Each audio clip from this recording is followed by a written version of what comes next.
তুমি আমায় কিছু বললে না তো? কি বলবো? আমায় কিছু জিজ্ঞেস করলে না তো? কি?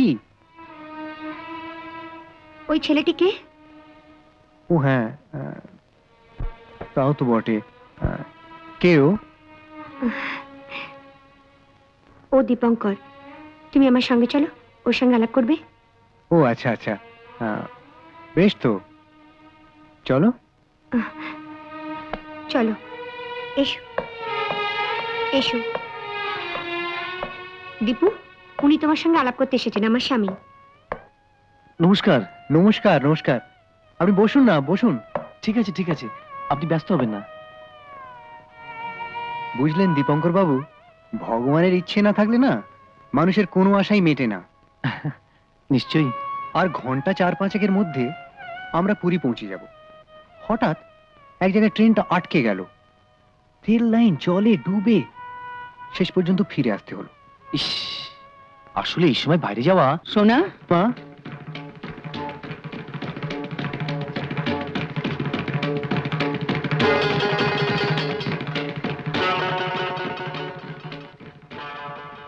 এ কি, তুমি এখনো যাওনি? আমি ওকে যেতে দিইনি। কেন?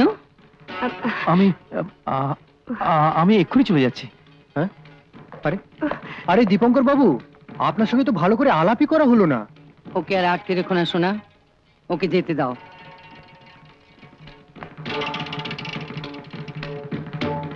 শোনো,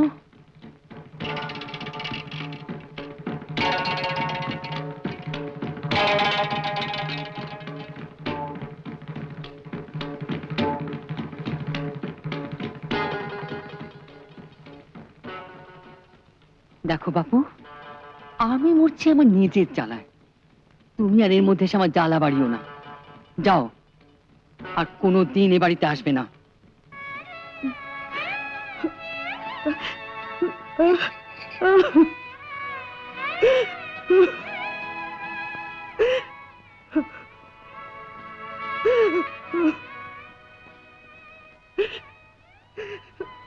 এরপর থেকে এই বাড়ির বাইরে বেরোনো তো দূরের কথা, কাউকে চিঠি লেখা, টেলিফোন করা, সব তোমার বন্ধ। দেখি তুমি কি করো।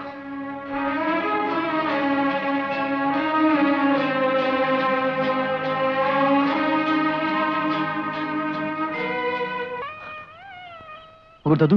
দীপু, দীপু দেখ দাদুর কি হয়েছে শিগগির আয়, দেখ না দীপু, দীপু দেখ, দেখ দাদুর। অগর দাদু, কি হয়েছে তোমার?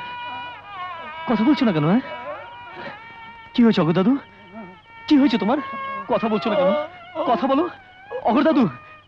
দাদু, কি বলবে? বলো না, এই তো আমি শুনছি। বলো, কি কি? হ্যাঁ বলো, এই তো বলো, বলো না। কোথায় কষ্ট হচ্ছে? কিসের কষ্ট? বলো, বলো না।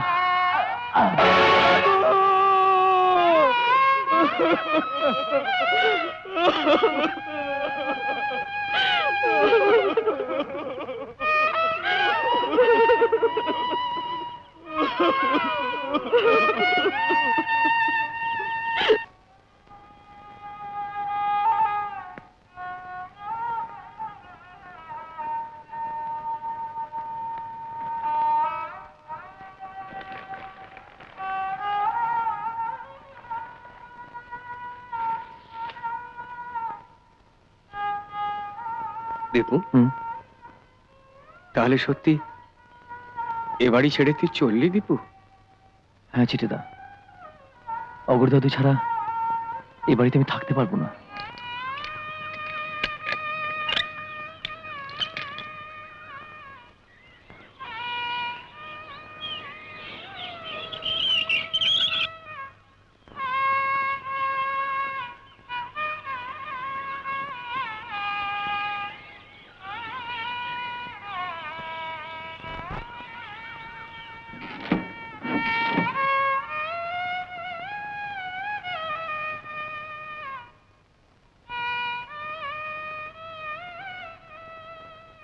দীপু, এই দীপু, দীপু, হুম? অগদাদের বাড়ি থেকে তোমার এই ঠিকানা জোগাড় করে এসেছি। তুমি? আমাকে তোমার এখানে একটু থাকতে দেবে? তার মানে? আমি ও বাড়ি ছেড়ে চলে এসেছি। হ্যাঁ, বলছো কি শম্ভু? সতী বাড়ি ছেড়ে চলে গেছে? বাবা নির্মল, হুম? তুমি বৌমার নামে একটা কেস টুকে দাও দেখিনি। কেস? হ্যাঁ, 1020 টাকার, না, 1040 টাকার গয়না চুরি করে সে পালিয়ে গেছে। ঠিক আছে, আপনি এই কাগজগুলোতে সই করে দিন তো। তো সব সাদা কাগজ। হ্যাঁ, আপনি নানান কাজে ব্যস্ত থাকেন, সব সময় তো আপনাকে বিরক্ত করা যায় না, কখন কি দরকার পড়ে। ও,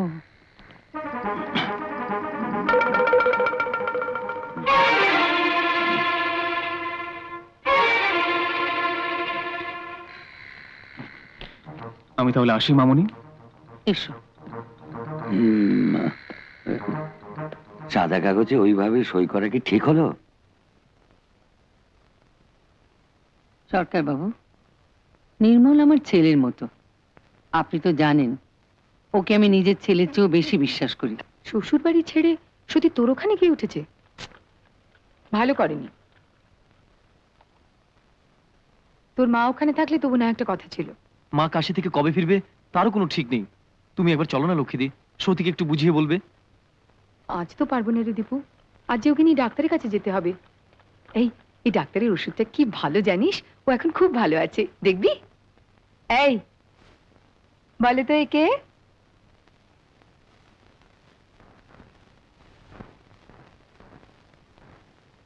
টিপু বাবু। দেখলি, তোকে চিনতে পেরেছে। আপনি তো ভালোই আছেন দাদা বাবু।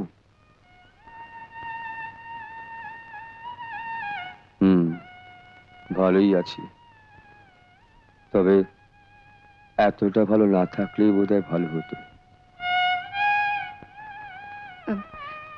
দীপু শোন, আমি কাল সকালে তোর ওখানে যাব, একটা রাত কোনো রকমে কাটিয়ে দে।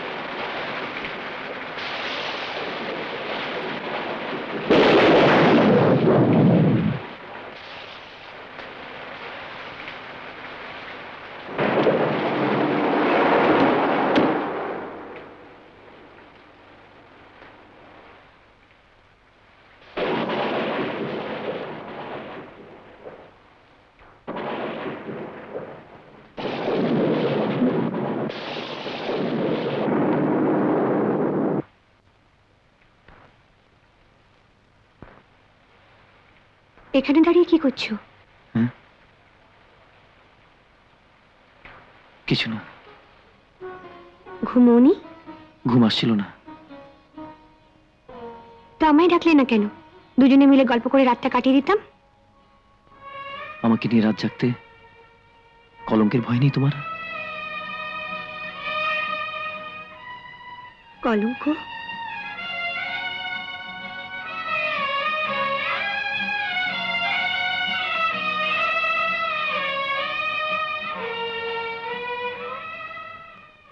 আমার জীবনে দীপু কলঙ্ক হয়ে বেঁচে থাকবে, সেটা আমি বা হতে দেবো কেন?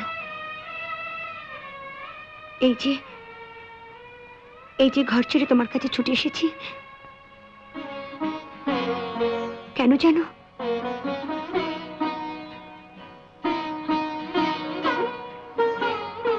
এর চেয়ে নিরাপদ আশ্রয় আমার আর জানা নেই বলে। তোমার জানাটাই তো শেষ কথা নাও হতে পারে সতী। আমি তো আমার বিশ্বাসকে আঁকড়ে ধরে থাকতে চাই দীপু, নইলে আমি বাঁচবো কি করে বলো তো? কিন্তু চলো, ঘুমোবে, চলো, এসো।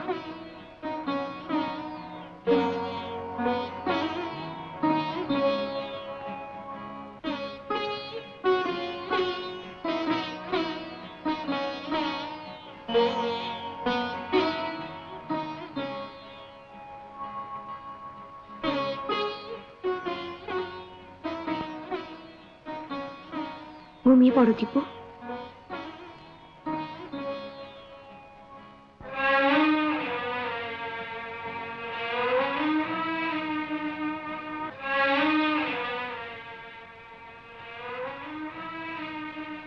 বৃষ্টির শব্দ শুনতে শুনতে ঘুমিয়ে পড়ো।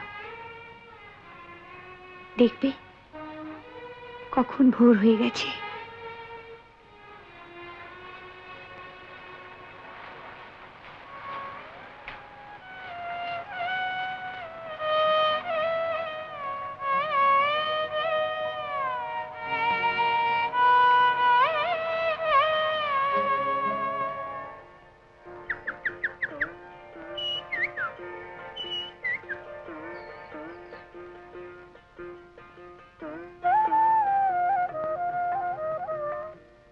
দীপু, দীপু, এই দীপু।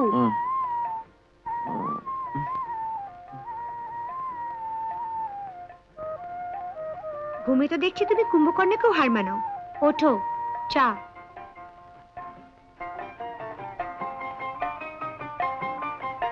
আমি তো চা খাই না।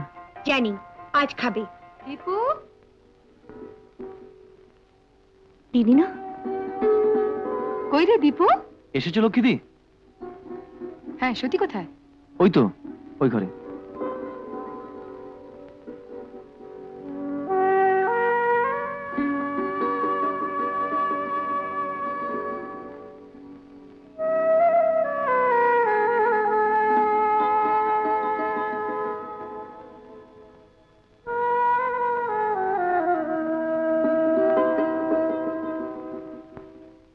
শ্বশুর বাড়ি ছেড়ে চলে এসে এখানে কি করছিস? সে কৈফত তোকে দিতে হবে নাকি? পাগলি, স্বামীর ঘর ছেড়ে চলে এলে মেয়েদের মান মর্যাদা বাড়ে না রে। থাক, তোকে আর আমাকে মান মর্যাদা শেখাতে হবে না। তাতার বাবুর সঙ্গে পালিয়ে গিয়ে তুই আমাদের খুব মান মর্যাদা বাড়িয়েছিস না? দিদির সাথে অমন করে কথা বলে না সতী। কেন বলবো না? ওর জন্য আমার শ্বশুর বাড়িতে কম হেনস্তা, উঠতে বসতে খোটা শুনতে হয়।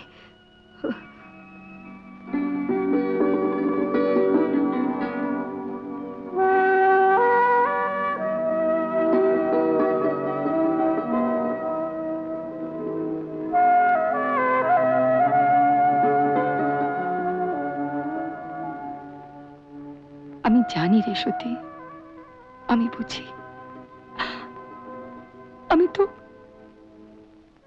তো ঘর গড়বো বলেই ঘর ছেড়েছিলাম রে, কিন্তু কিন্তু বিশ্বাস কর, পারলাম না। আমিও পারলাম না। আমি আর কোনোদিন ও বাড়িতে ফিরে যাবো না, ব্যাস। না না সতী, না, অমন কথা বলিস না। গড়া ঘর টিকিয়ে রাখা যে কত কঠিন, সেটা জানলে ঘর ভাঙার সাহস তোর হতো না রে। থাক, তোকে আর আতিকেতা দেখাতে হবে না। হ্যাঁ রে, আমি মন্দ বলে তোকে দুটো ভালো কথা বলতেও দিবি না? ওসব বলে টলে কোনো লাভ নেই। আমি ভালো মন্দের বাইরে চলে গেছি, আর তুই তো সব কথা জানিস না। জানি, জানি রে সতী। দীপু আমাকে সব বলেছে। শোন শোন, শাশুড়ি কারো চিরকাল থাকে না। তুই দেখিস একদিন সব ঠিক হয়ে যাবে। ওই ডাইনি বুড়ি আমার ছেলেকে খাইয়ে খাইয়ে মেরে ফেলেছে। কাঁদিস না রে, কাঁদিস না। দেখিস সনাতন একদিন তো সব দুঃখ ঘুচিয়ে দেবে। ও খুব ভালো ছেলে।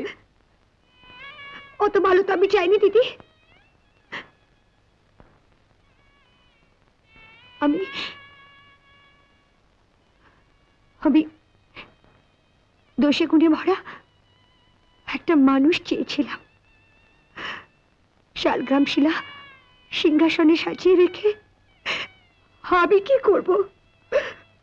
ওরে, শালগ্রাম শিলা ঘরে পাবার ভাগ্যে কজন মেয়ের জীবনে হয় রে। সত্যি সত্যি, বাবার কথাটা একবার ভাব। তোর এসব কথা জানলে তাকে আর বাঁচিয়ে রাখা যাবে না রে। তুই ফিরে যা, আমি বলছি। দেখিস সব ঠিক হয়ে যাবে। কি করে ঠিক হয়ে যাবে? দরকার হয় আমি তো শাশুড়ির পায়ে ধরে বুঝিয়ে বলবো। সত্যি ছেলে মানুষ, না বুঝে না ভেবে একটা ভুল করে ফেলেছে। আমি আপনার পায়ে ধরছি, আপনি সত্যিকে এবারের মতন ক্ষমা করে দিন। এ কি ওঠো ওঠো। না, উঠবো না। আগে আপনি বলুন, সত্যিকে আপনি ক্ষমা করেছেন? কথা দিন। কথা দিব? কেন বাছা? আমি কি এমন অপরাধ করেছি যে তোমাদের কাছে আমার কথা দিতে হবে?